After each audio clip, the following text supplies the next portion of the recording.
हाँ मित्रों, देखिए आप लोगों के बीच में एक बार पार्टी की गीत प्रस्तुत है। आने वाले 27 के लिए हमारे पीडीए के लोगों से कहना है, आप लोग देख ही रहे हैं देश और प्रदेश की दशा और दिशा दोनों बदल चुकी है। हमारे पीडीए के लोगों से मेरा एक कहनाम है कि सभी लोग एक हो जाओ और एक हो के हमें सब आपको करना क्या है, क्या करे के बाद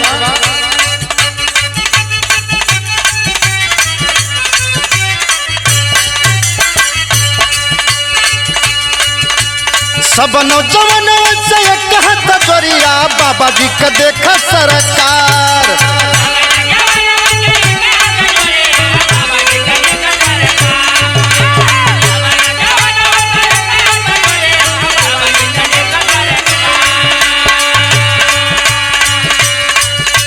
सब नौजवान से कहता जोरिया बाबा जी का देखा सरकार। 27 में बच्चा लाया अपन यूपी न हो जवन लूटे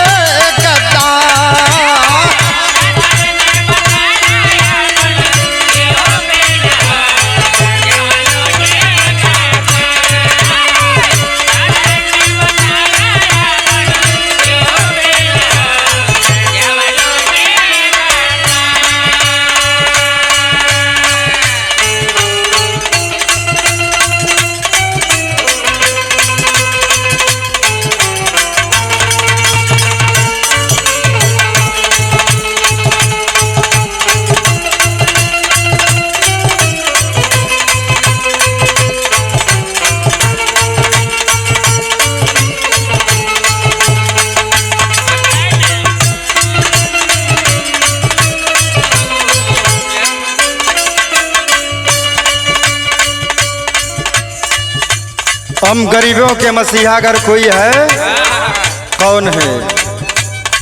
सब ही गरीबवन के,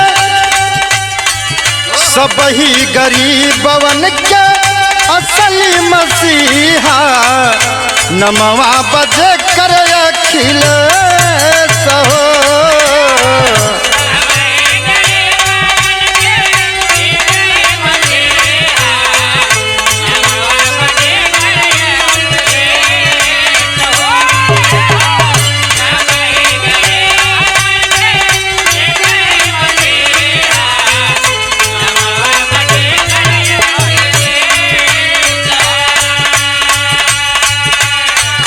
सब ही गरीबवन के एक ही मसीहा। नमवा बजे कर सहो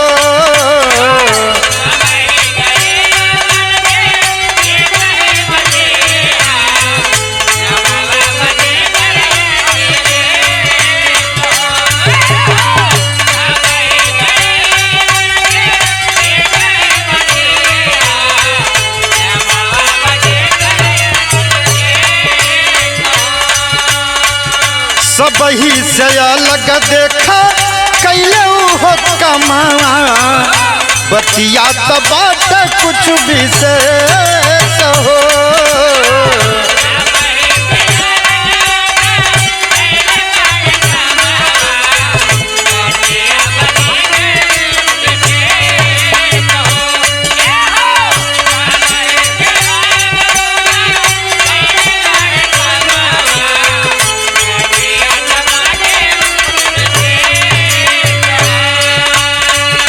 माननीय अखिलेश यादव जब उत्तर प्रदेश के सीएम थे,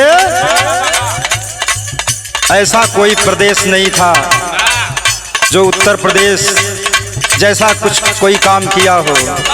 जितना काम उत्तर प्रदेश में हुआ था वैसा भारत का किसी भी प्रदेश में कोई काम नहीं हुआ था। इसलिए कहनाम हो नेताजी कलाल हो करी है कमाल। देख सब ही कहो उपकार।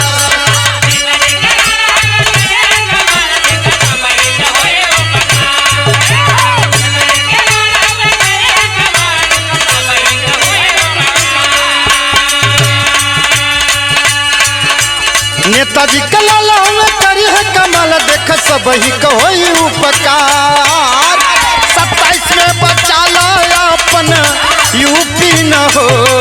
जवन लूटे गद्दार।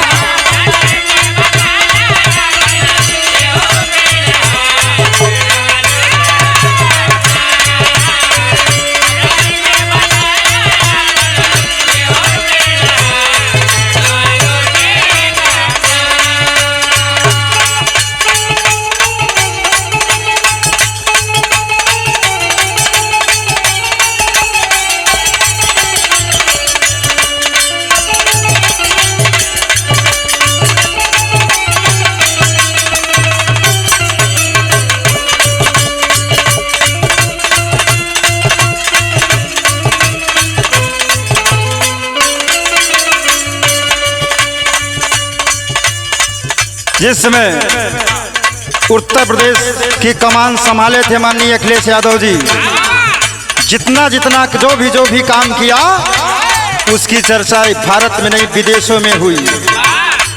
100 नंबर जो दिया गया था वह समाजवादी सरकार में, इस वर्तमान सरकार ने किया क्या, उसका खाली नंबर बदल दिया, 100 से 112 कर दिया। उस काम की चर्चा विदेशों में हुई थी जब माननीय अखिलेश यादव ने उत्तर प्रदेश में काम किया था। लैपटॉप जब बांटा गया वहां कोई जात बिरादरी नहीं देखी गई, जो जिस काबिल था उसे सब लोगों को मिला। लेकिन इस समय वर्तमान में क्या हो रहा है, कहनाम हो कैसे।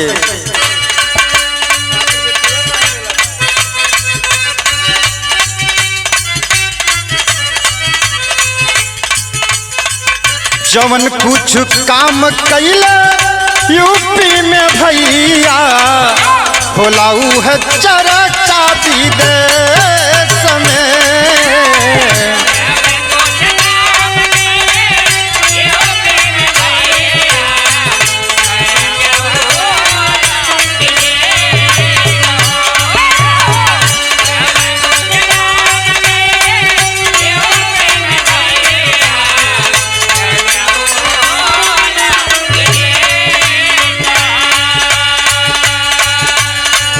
नाव मझधार में पलया जब भैया आव कन्हैया वाले भेष में।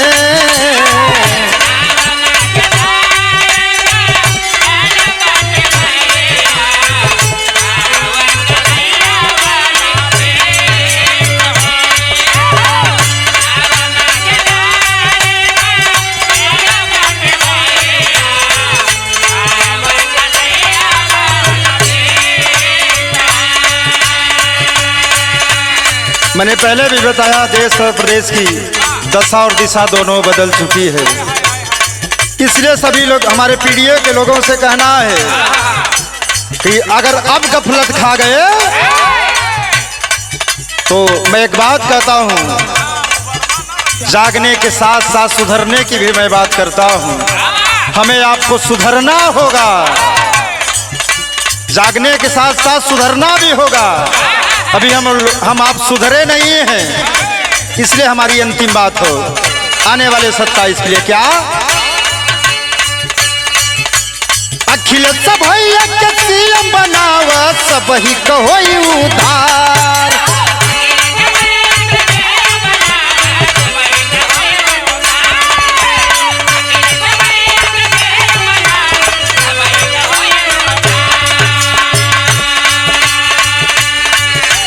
अखिलेश भैया के सीएम बनावा सब ही कहो उधार।